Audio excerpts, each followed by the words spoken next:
ഗുരുവായൂരപ്പനോടുള്ള അചഞ്ചലമായ ഭക്തിയിൽ കോഴിക്കോട് സാമൂതിരിയായിരുന്ന മാനവേദരാജ രചിച്ച കൃഷ്ണഗീതി എന്ന സംസ്കൃത കാവ്യത്തിൻ്റെ ദൃശ്യാവിഷ്കാരമാണ് കൃഷ്ണനാട്ടം. 12-ാം നൂറ്റാണ്ടിലെ ജയദേവരുടെ ഗീതാഗോവിന്ദത്തിനെ അടിസ്ഥാനമാക്കി ശ്രീകൃഷ്ണാവതാരം മുതൽ സ്വർഗാരോഹണം വരെയുള്ള ഭഗവാന്റെ അവതാര ലീലകളാണ് 8 കഥകളായി ചിട്ടപ്പെടുത്തി കൃഷ്ണനാട്ടത്തിൽ അവതരിപ്പിക്കുന്നത്.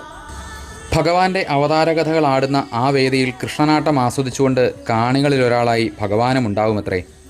പക്ഷേ ഈ ഒരു കലാരൂപം വഴിപാടായി നടത്തുന്നതിൻ്റെ ഫലസിദ്ധി അത്ര നിസ്സാരവുമല്ല. കാരണം ഈ ഒരു കലാരൂപത്തിൻ്റെ ഉത്ഭവത്തിന് പിന്നിലുള്ള ദിവ്യമായ ആ ഒരു ഐതിഹ്യം തന്നെ.